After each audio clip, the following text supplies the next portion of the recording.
Good morning.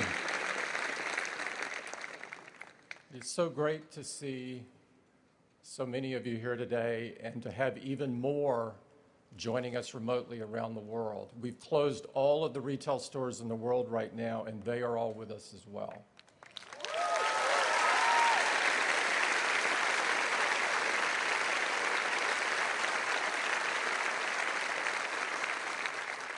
Before I get started, I'd like to recognize a very special guest.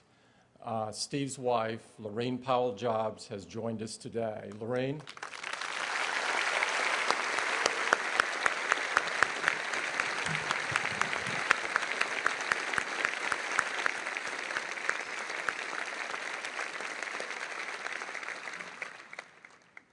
Lorraine not only brought Steve great strength, but all of us as well. Particularly over the last couple of weeks.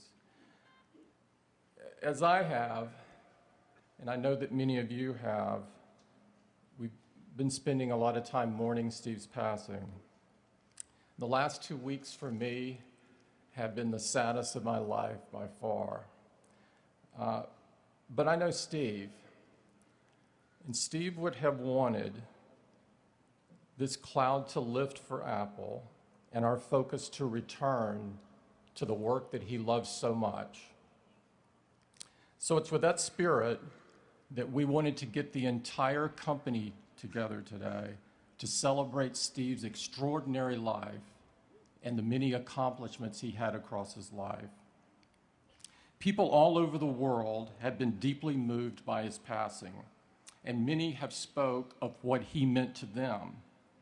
You've probably seen characterizations. He's been called a visionary, a creative genius, a rebel, a nonconformist, an original, the greatest CEO ever, the best innovator of all time, the ultimate entrepreneur.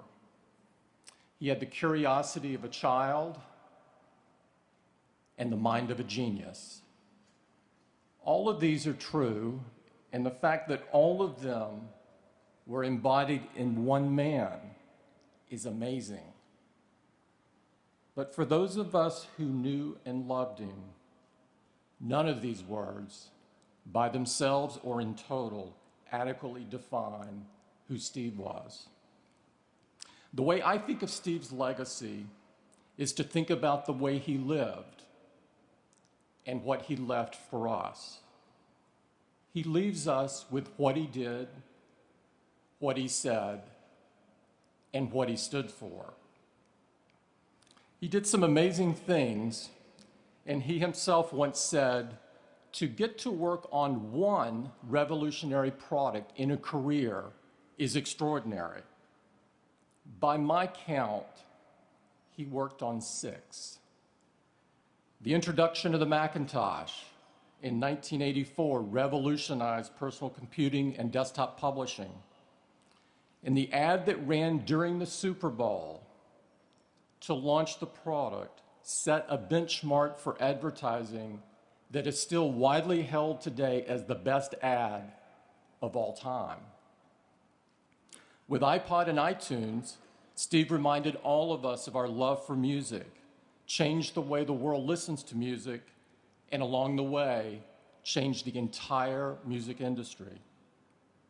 The iPhone revolutionized the mobile phone industry and redefined what a smartphone should be. The iPhone would become the best-selling smartphone in the world, and many people around the world today can't imagine their lives without it.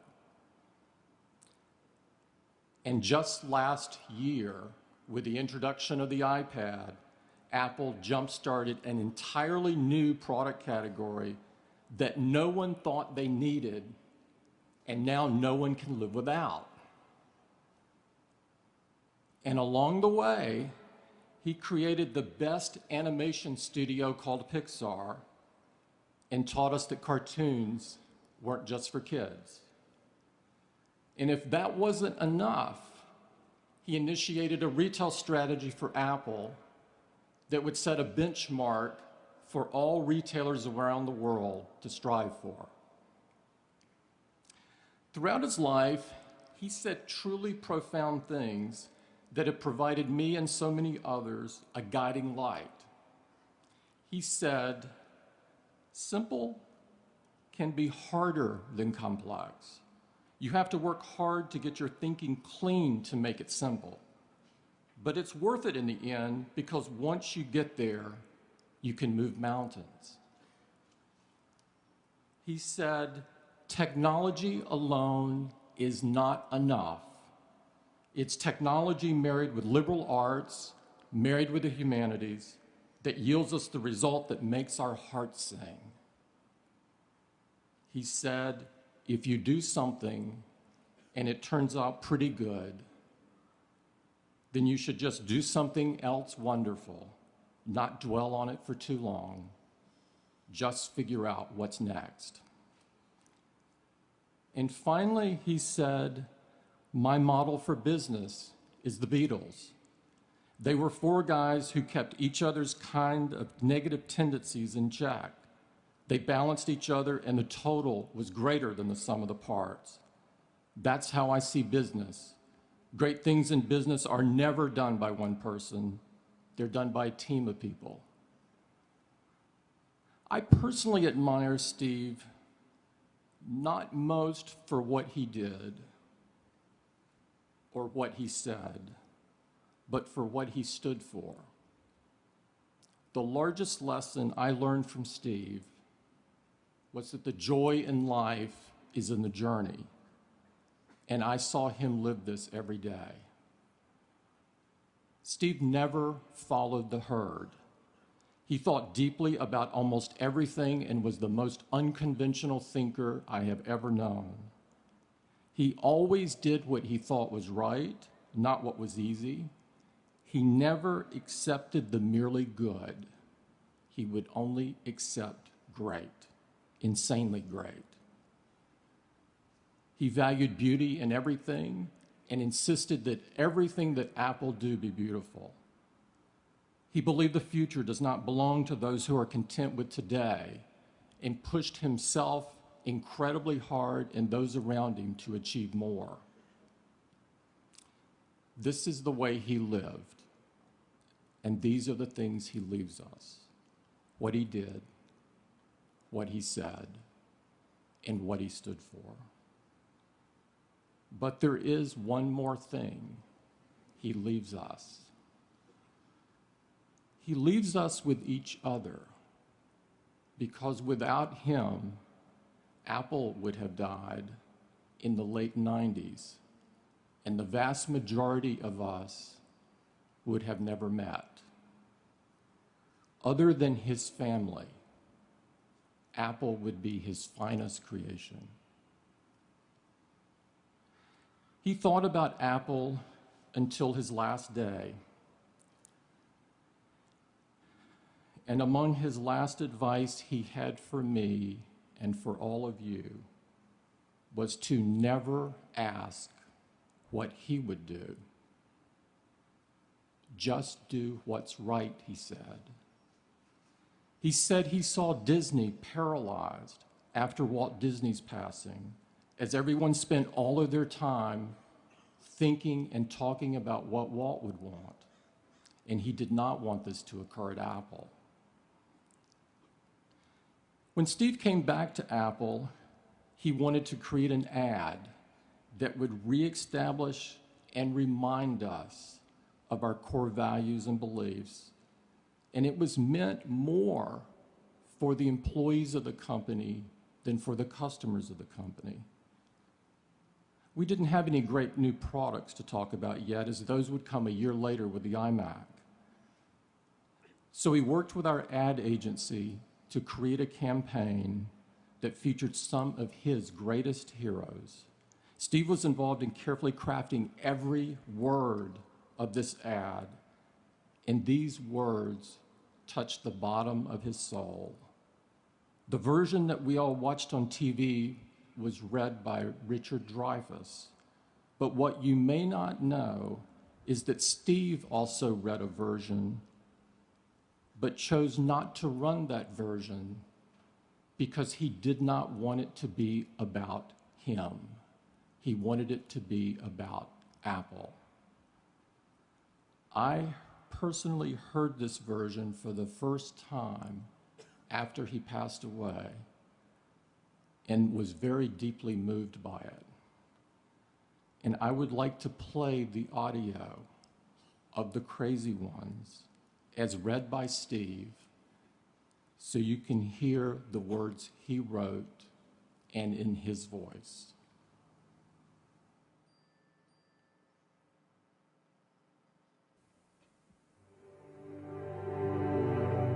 Here's to the crazy ones, the misfits, the rebels, the troublemakers, the round pegs in the square holes, the ones who see things differently. They're not fond of rules, and they have no respect for the status quo. You can quote them, disagree with them, glorify or vilify them. About the only thing you can't do is ignore them, because they change things. They push the human race forward. While some may see them as the crazy ones, we see genius. Because the people who are crazy enough to think they can change the world are the ones who do.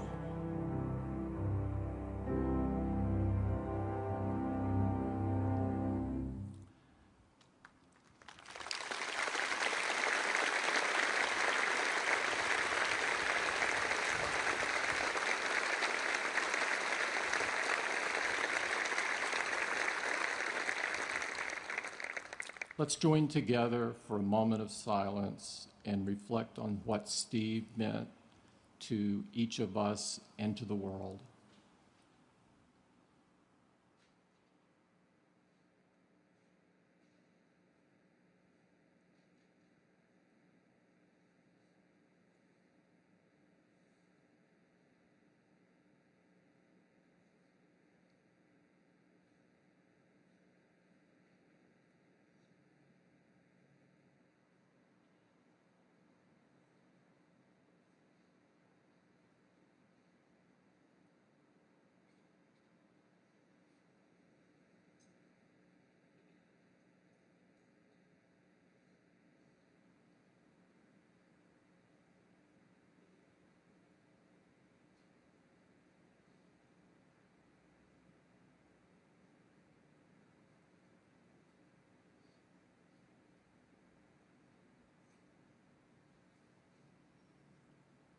Thank you.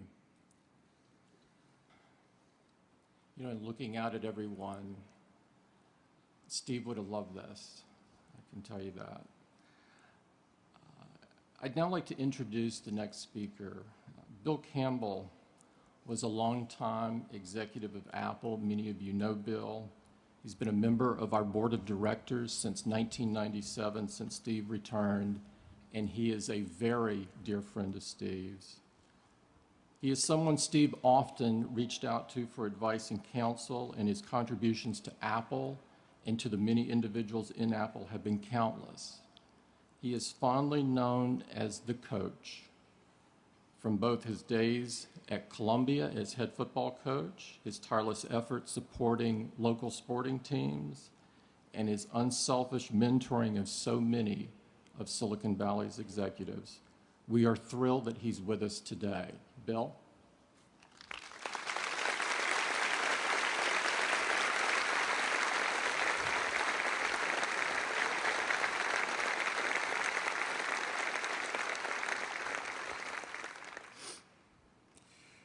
Thanks, Tim. Wow. Wow. I'm humbled by this. Humbled for the opportunity to have my time to talk about Steve, my friend. I came to Apple in 1983. I had been at Kodak in Europe. I worked almost immediately with Steve and his team on the Mac. Oh my goodness, what an experience. Steve challenged everything, forced me to have answers as to why.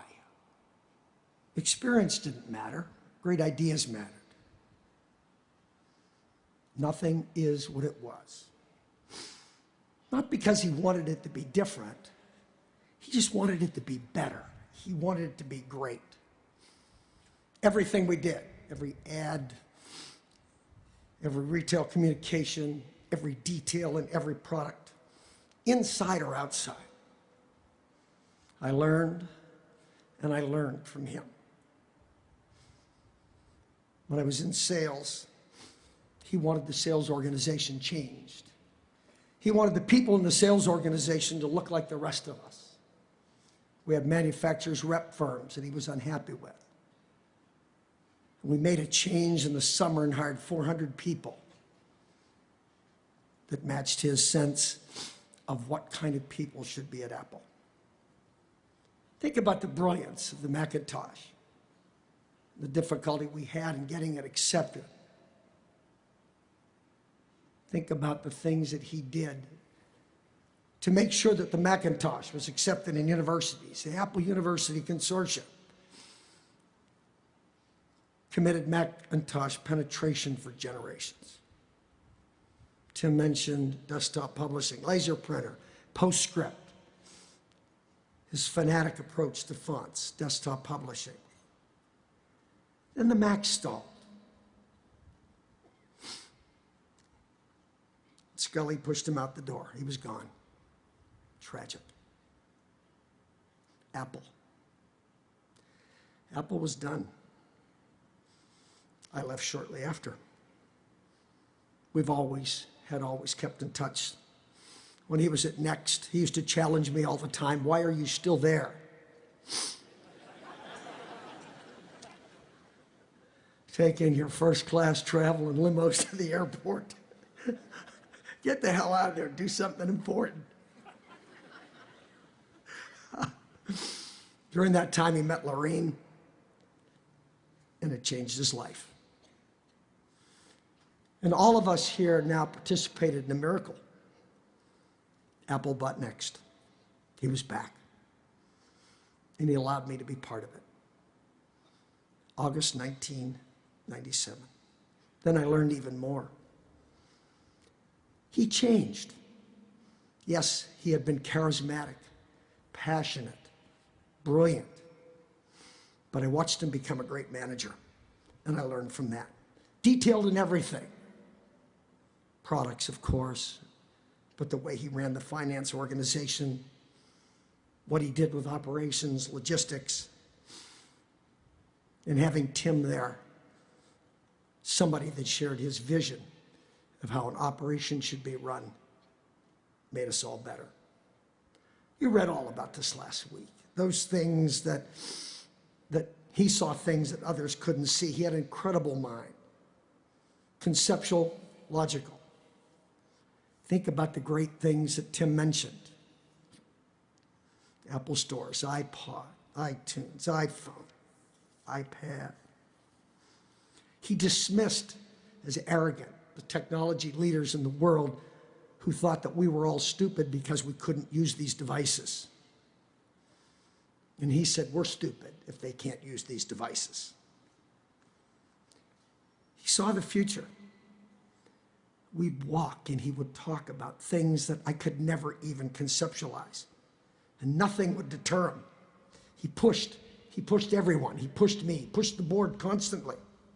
What a leader he became. He hired great people. And they did the same. And look, right, left, front, back, you're it. The results counted. You are the people who made this happen. It's a company without politics. When he knew about 7.5 years ago about his illness, he didn't sulk. He fought. He fought hard. He loved Apple so much, probably only a shade less than he loved his family. He was feisty. He challenged us all. He liked, he loved, he gave. He learned. He taught us all. He demanded excellence in everything he created. And in those 7.5 years, As he became more vulnerable, he made sure that those that he loved, those were closest to him, knew it. To those people, he exuded the phenomenal warmth, humor. He confided, he shared. A true friend. Yes, I'm a member of the board, and he loved his board. He did. And when he wanted to step down as CEO, he wanted to do it personally. He came in to talk to us. And then he stayed for the board meeting, the presentations that were going on. And he always had that wonderful warmth with us that we just were so attracted to him by. Scott Forstall was demoing the new phone. And he was demonstrating Siri. And Scott did it a couple of times, and Steve was across the room, and he said, "Let me have that phone." And Scott said, be careful now. I have this pretty much attuned to my voice. Give me the phone." So Scott goes around and hands him the phone. Steve asks a couple of benign questions, and then he says, "Are you a man or are you a woman?" And Siri came back and said, "They have not assigned me a gender, sir."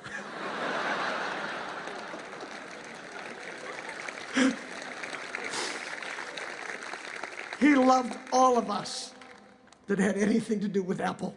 Thank you all very much. Thanks for being here.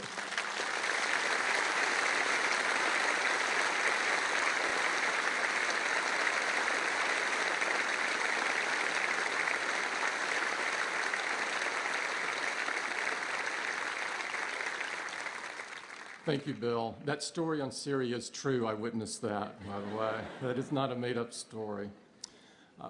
We are blessed today to have two really special musical guests to pay tribute to Steve.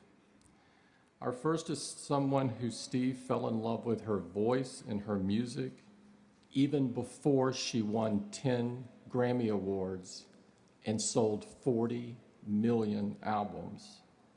We are so lucky she took time today to spend time with us and honor Steve. Please join me in welcoming our friend, Norah Jones.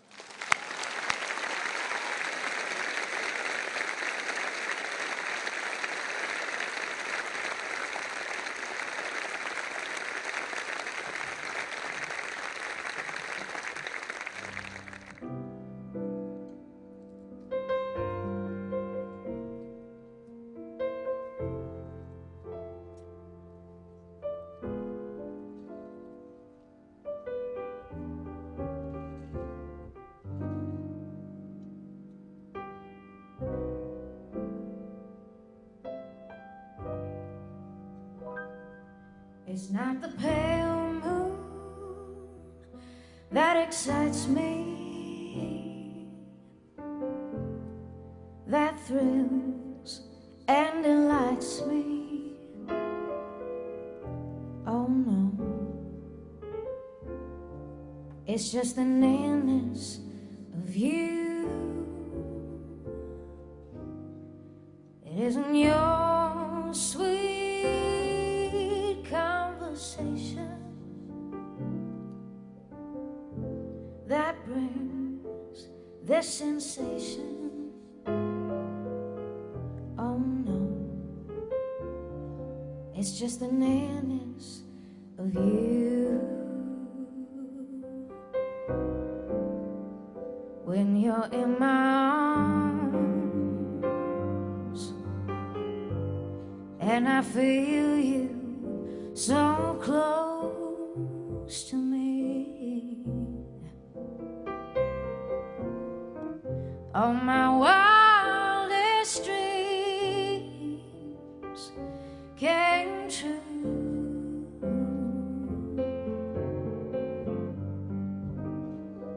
I need no soft lights to enchant me. If you will only grant me the right to hold you ever so tight, and to feel in the night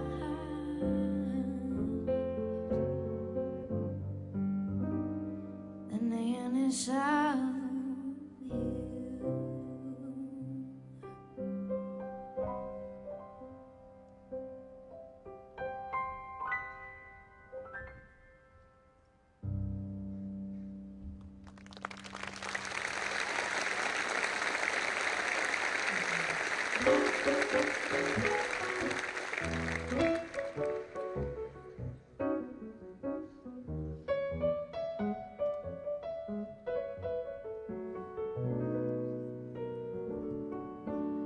If I were a painter, I would paint my memory.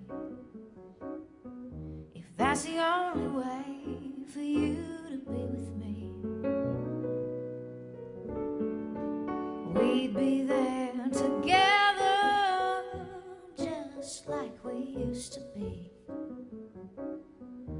underneath the swirling skies for all to see. And I'm dreaming of a place where I could see her face, and I think my brush would take me there, but only if I were a painter and could paint a memory. I'd climb inside the swirling skies to be with you.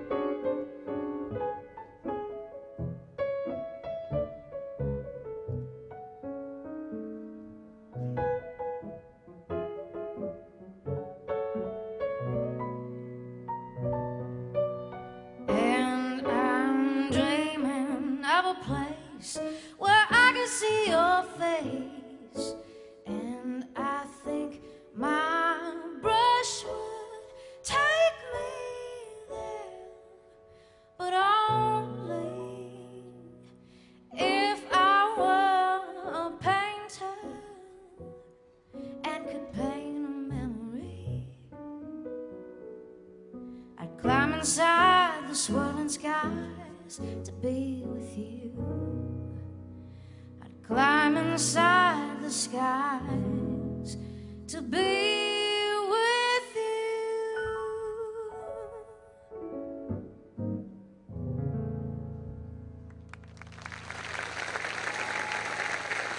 Thank you. Steve was a music lover. I think we all know that. And he was always very kind to me. And I know he loved Bob Dylan, so I'm going to do this Bob Dylan song.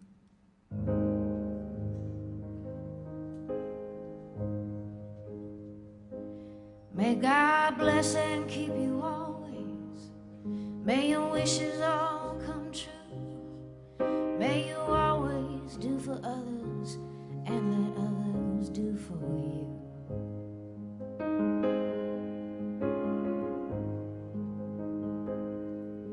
May you build a ladder to the stars and climb on every rung. May you stay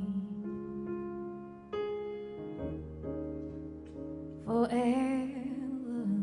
young.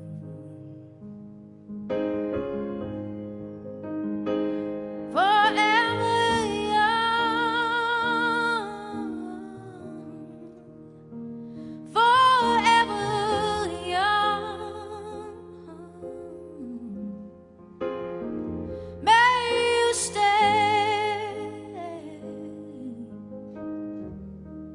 forever young.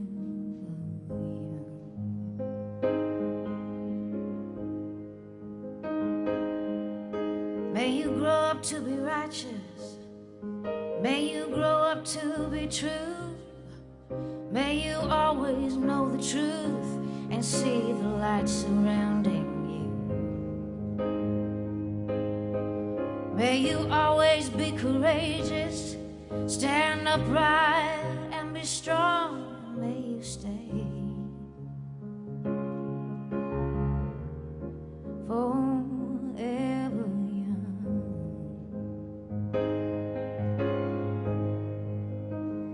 Forever young.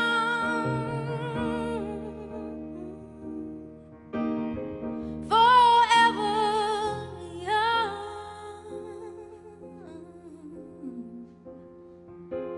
May you stay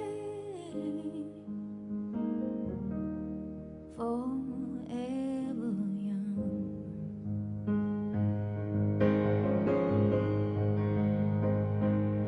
May your hands always be busy.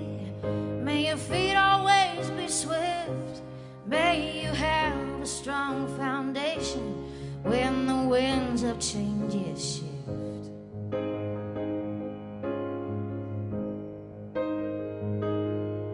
May your heart always be joyful, and may your song always be sung, and may you stay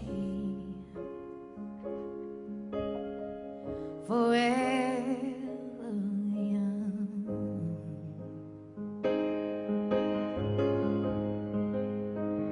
Forever young.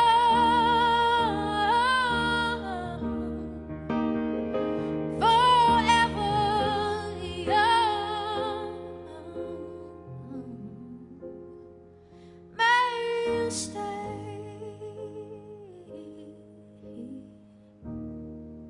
forever young.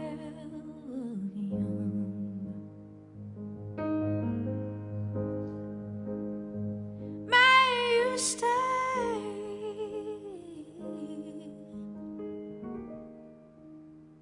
forever young.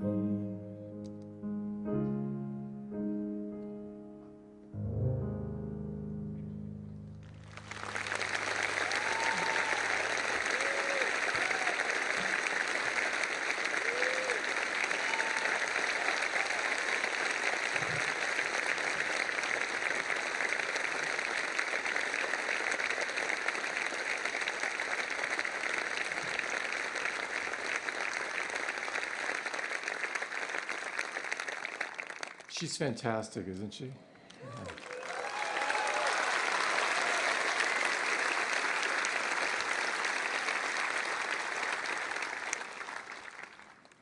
Steve built one of the best board of directors in the world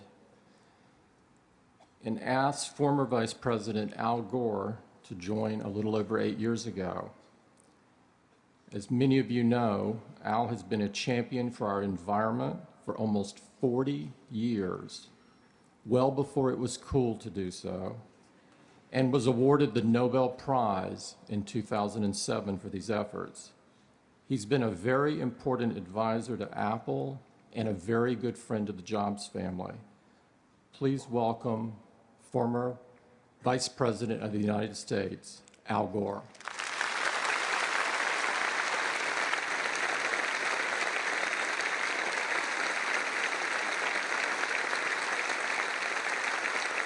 Thank you. Thank you very much. Thank you very much, Tim, and to all of you. It is a beautiful sight from up here to see all of you in this beautiful space on this beautiful day. Lorene, we are all here for you as well, and God bless you and your family. You all know the story of Steve Jobs. You know the extraordinary life he lived. You were part of it, each in your own way, every single one of you. Tim and Bill spoke eloquently about his accomplishments, about him as a person. I want to spend just a few minutes talking about the emotions we've all felt and the outpouring that we've all experienced coming from all over the world, and what that wave of emotion means for Apple and what it means for each one of you. I saw it at the Nashville Apple Store, as people have seen it in Apple stores all over the world. You felt it here in Cupertino. It was felt in homes and businesses and dormitories and places in every part of this world. And many commentators were surprised by the intensity and the power of this wave of emotion. What was it? Grief, yes. Respect, honor. But I think that at its core, there was something truly unexpected. And I think it was truly love. One technology writer, Jonathan Weber, wrote this: "In any competition for the most effective and influential businessman of our era, Jobs wins hands down. No one else is even close." But he went on to write, he did something more cosmic than any of that. Jobs has proven to be the one and only person in the world who can create technology products that people love. And love is actually the right word. Speaking of love in the context of technology is tricky, because the technology doesn't love us. One of my closest friends has a girlfriend who asked Siri just the other day, "Siri, do you love me?" And Siri responded, "I respect you."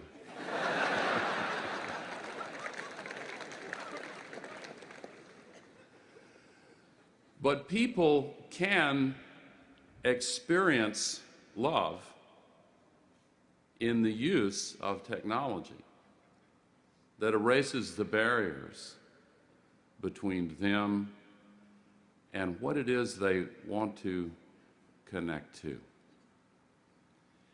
These notes that were posted at the stores and here at headquarters and in various places are displayed, some of the messages, on these screens around the plaza here. And I was transfixed walking over just by one of them, one right after another. I'm sure many of you have read them. And I collected a few of them. Mary Beth wrote, "Steve, we love you. Thank you for everything you have done for us." Francisco Valenzuela Huerte from Santiago, Chile, wrote, "In this picture you can see my grandma, who died of cancer a month ago, using a MacBook Pro to talk for the last time to my sister, who is living in Belgium. My grandmother wasn't into computers at all, but she was pretty much able to communicate with ease with her granddaughter, thanks to the intuitive technology developed and inspired by Steve Jobs." A mother wrote of her 4-year-old, "Thank you, Steve, for creating a product that brought my 4-year-old daughter into the world of technology. My iPhone was the first device she learned to use, and she loves using it to this day. I will think of you every time I see her face light up while using your product." Charles wrote, "We love you, Steve. Enjoy watching us on cloud." When he left us, he took with him the love of millions of people. And I think that the love that people felt for Apple came in part because of the love that went into perfecting products that erased the barriers. Some of you may have seen an article a few weeks ago by a neuroscientist who wrote in the New York Times how he had begun studies with the brain scanning machines to explore whether or not technologies like the iPhone and the iPad are addictive. And to his surprise, he found no, the parts of the brain that lit up were not those associated with addictive behavior. What happened instead was that there was a flurry of activity in the insular cortex, and he wrote, exactly in the areas that are activated by the experience of love. Many have noted the irony that millions heard the news or read or saw the news of Steve's passing on their iPhones or iPads or iPod Touches or on their Macs. And if that emotion was activated in their hearts, there are in that sense millions of pieces of Steve Jobs' heart out there all over the world. You have helped in important ways to create the joy and love that people associate with what Apple does. So what of the future? Beginning 6 or 7 years ago, in every single board meeting, Steve began to devote the same intense focus he contributed to everything else to preparing for the time when he might, as he said, retire and become chairman. He put it in different ways, but what he meant was he knew that he had to prepare the succession. And he spent so much time with Tim Cook, talking with him, as Tim said, about how he shouldn't ask what Steve would do. But he gave essentially the advice he gave in that magnificent commencement address at Stanford: follow your own inner voice. He has prepared and groomed the executive team to continue.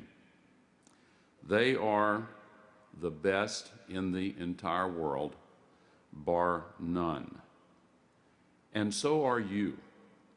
They and you have already proved it, and they and you will prove it again and again.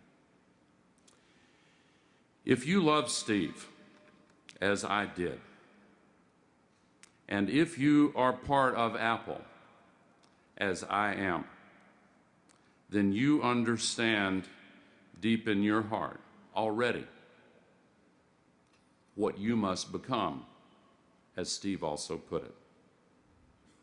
And you know that the best way to fully express and animate that love is to direct its flow full force into the creativity and passion that lives inside the insanely great products that you design, engineer, manufacture, and market.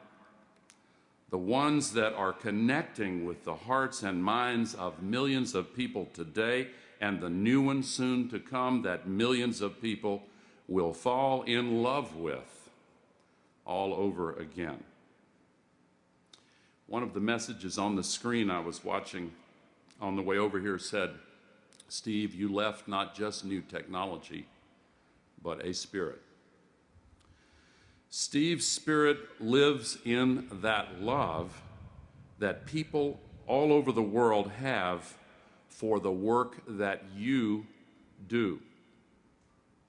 Of all his creations, the iPod and iTunes, the Mac, the iPad, all of them, I believe the greatest is Apple. So keep and nurture the commitment to true, uncompromising excellence that is Apple. Keep on skating to where the puck will be. Keep on listening to your own inner voice. Keep on insisting that good is not enough, that even great is not enough. Keep insisting that Apple products truly be insanely great. Keep making what people don't even know yet will transform their lives for the better. Products that they will fall in love with over and over again. You are part of a rare and precious group of men and women who have the privilege of giving the world a chance many times every day to feel the love for what they do. Tim mentioned that the Beatles were the business model for Steve, so I want to end with a quote that I heard in a new way. And in the end, the love you take is equal to the love you make.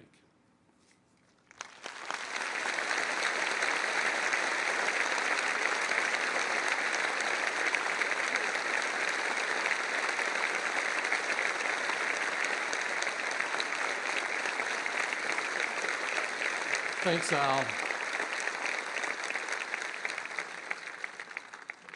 Johnny Ive, who really needs no introduction in front of this group, our Senior Vice President of Design, and Steve shared a very special relationship, both personally and professionally.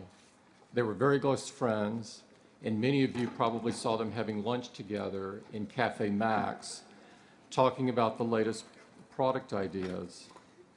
Johnny's been with Apple for almost 20 years, leading the best design team on the planet, and has contributed to our most innovative products. Johnny has some things he'd like to share with you today. Johnny?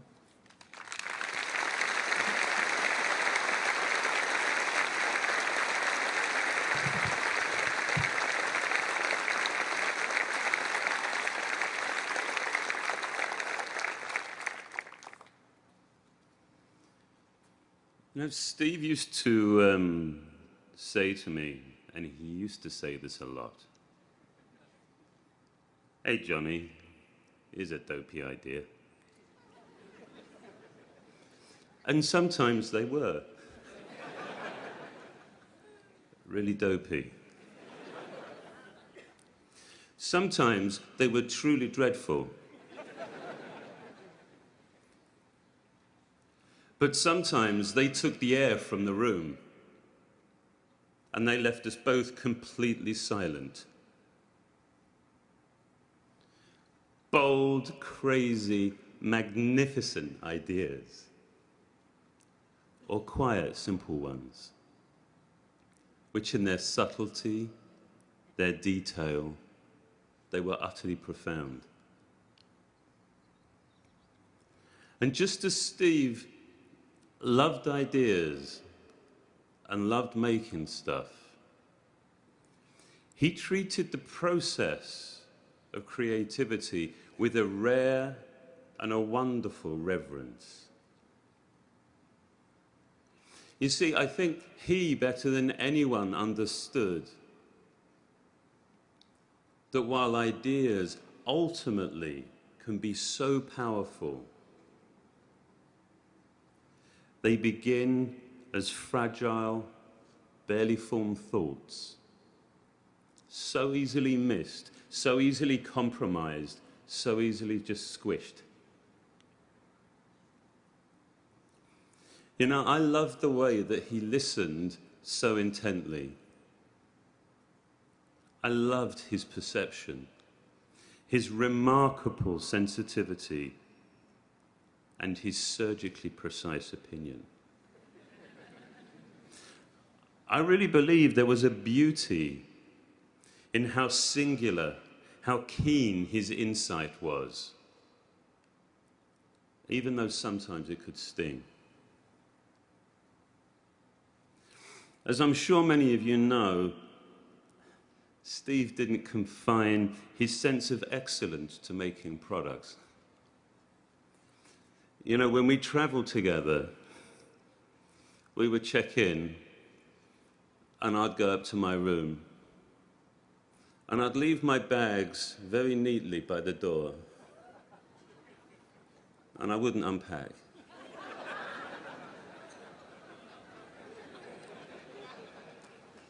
And I would go and sit on the bed. I would go and sit on the bed next to the phone. And I would wait for the inevitable phone call. Hey, Johnny, this hotel sucks. Let's go.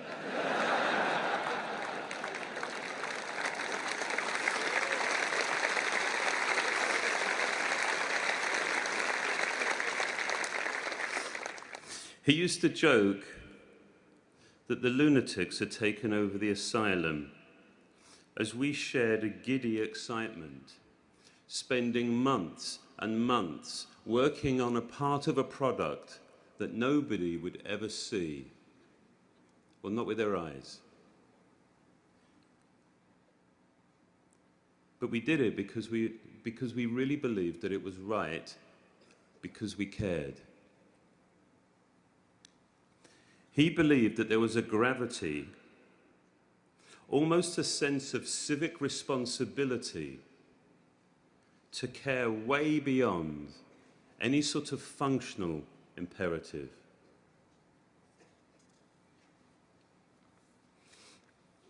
Now, while the work hopefully appeared inevitable, appeared simple and easy, it really cost. It cost us all, didn't it? But you know what? It cost him most. He cared the most. He worried the most deeply. He constantly questioned, is this good enough? Is this right? And despite all his successes, all his achievements, he never presumed, he never assumed that we would get there in the end. When the ideas didn't come, and when the prototypes failed, it was with great intent, with faith, he decided to believe we would eventually make something great.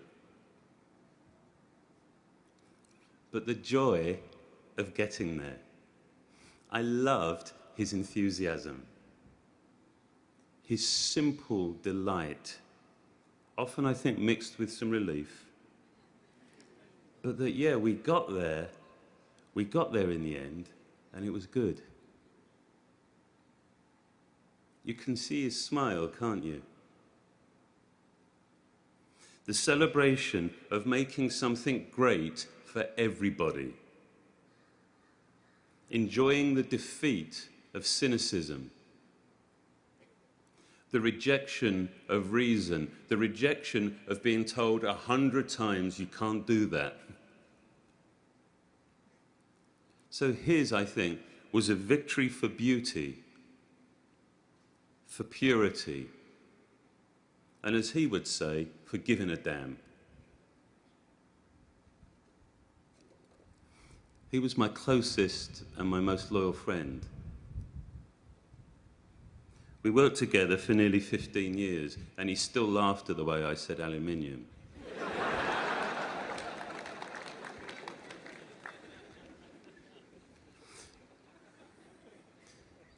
For the past 2 weeks, I think we've all been struggling to find ways to say goodbye. This morning, I simply want to end by saying thank you, Steve. Thank you for your remarkable vision, which has united and inspired this extraordinary group of people. For all that we have learned from you, and for all that we will continue to learn from each other, thank you, Steve.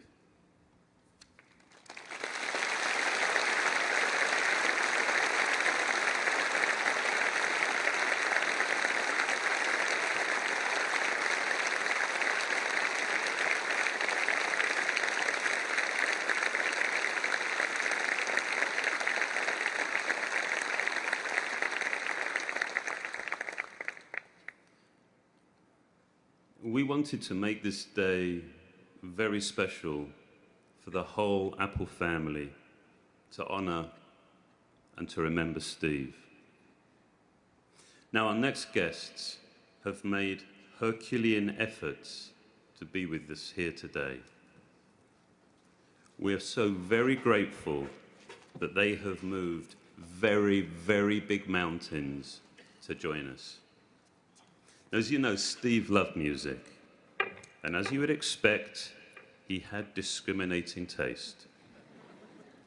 He loved their music, and he watched them grow over the years into one of the biggest bands on the planet. And along the way, he found out that they were really super lovely guys. He would be so excited about them being with us here today. Will you please help me welcome our friends, Coldplay.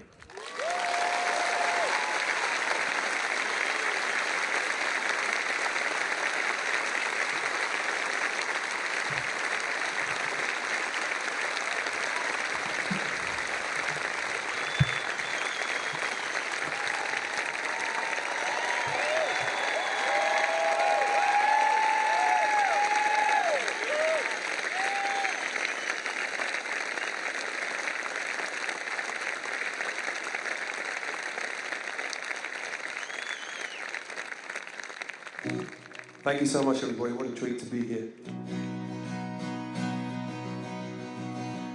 We played this song for Steve 10 years ago, and he said it was shit. He said we'd never make it.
Well, a few years ago we came to San Francisco for the first time, and my laptop was broken. And we were playing the Shoreline, which is around the corner, and I said, my laptop is broken, I need somebody to fix it. And a guy called Jimmy, who we now know very well, said, well, that's convenient because Steve Jobs is in your dressing room.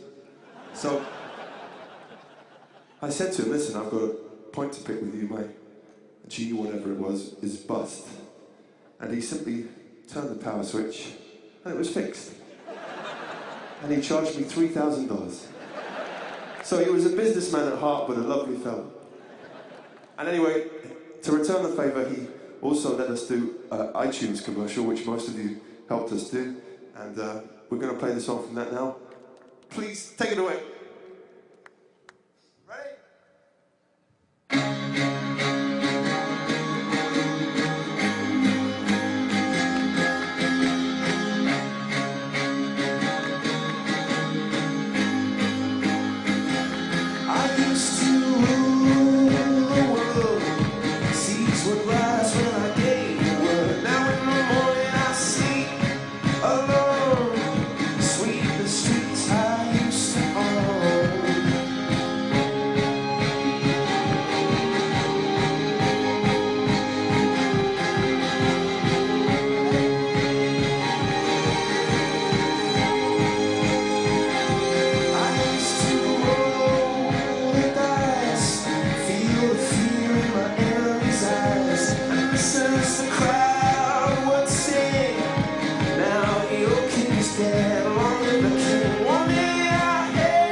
Thank you so much, everybody.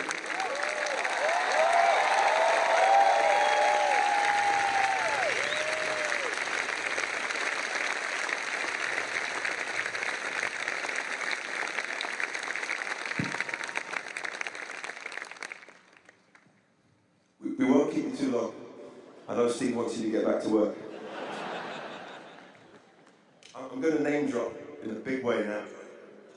Last week we were in South Africa, and the news came through about Steve, and everybody was very sad, of course. And it happened that the big man himself, not God, Bono, was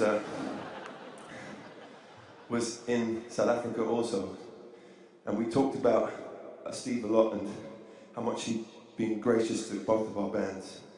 And this is called Fix You.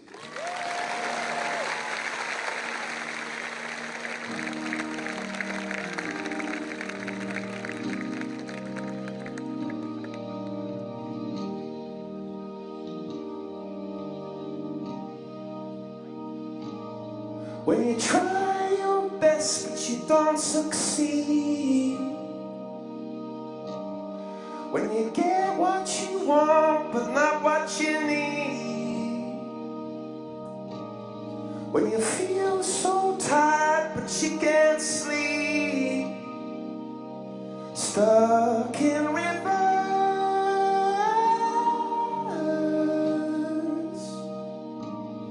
when the tears come streaming down your face, 'cause you lose something you can't replace, when you love someone but it goes to waste, what could be worse?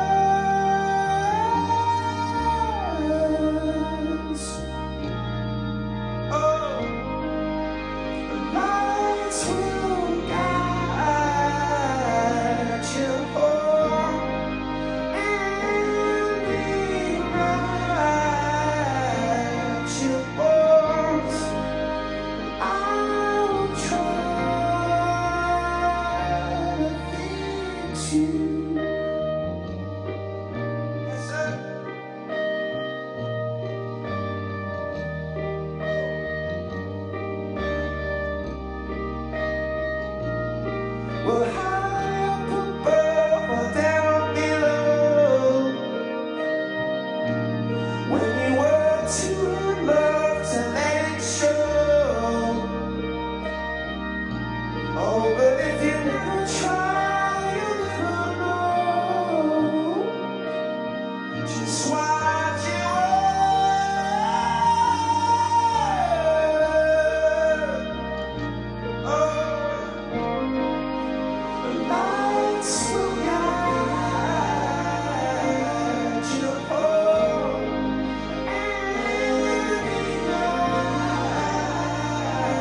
try to fix you.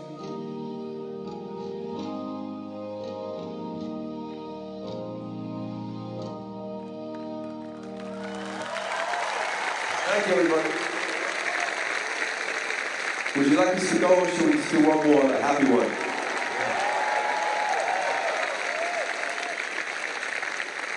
I don't know if that was a yes or a no, but we're going to stay. Okay, well, this is our last song, and then we'll leave you to it. Thank you so much for having us, and I know it's an emotional day for everybody, for us too, and this is our last song. This is about grabbing every day and treating it like your last, which I think Steve embodied more than anybody. That's all. Goodbye. Have a great day.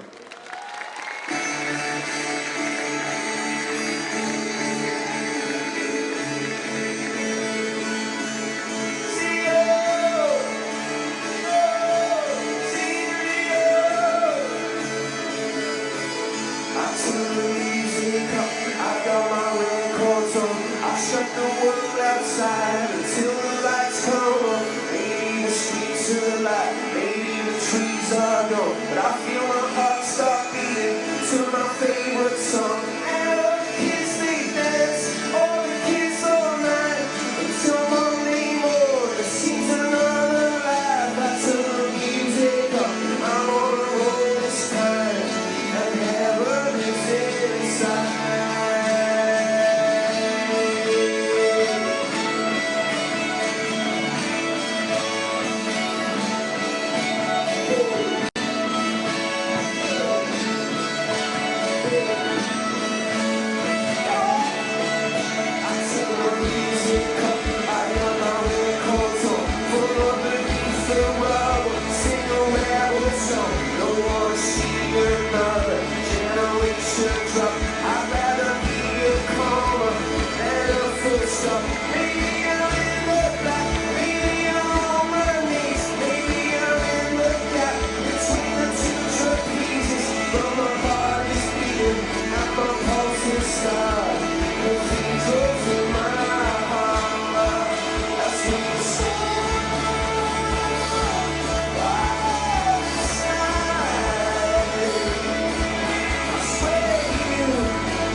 Thank you, Coldplay.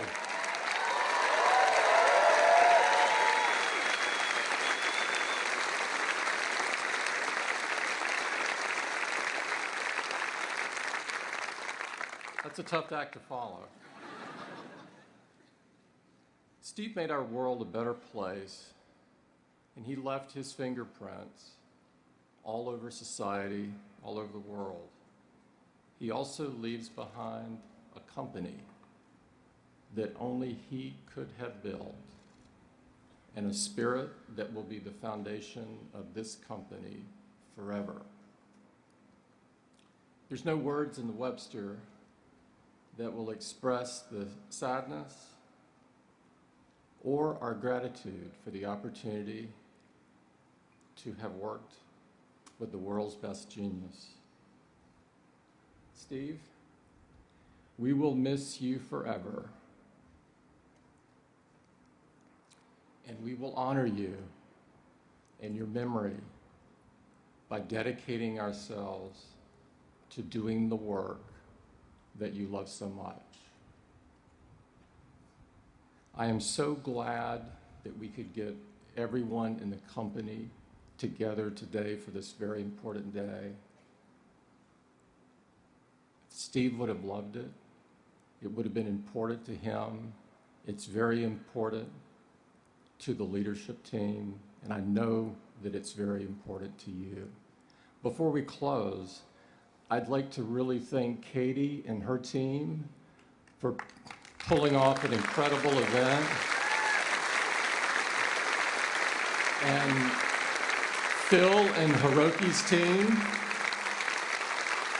and Eddie's team for getting this incredible entertainment, and Johnny and the love that he put into the event, and Johnny, Al, and Bill for speaking.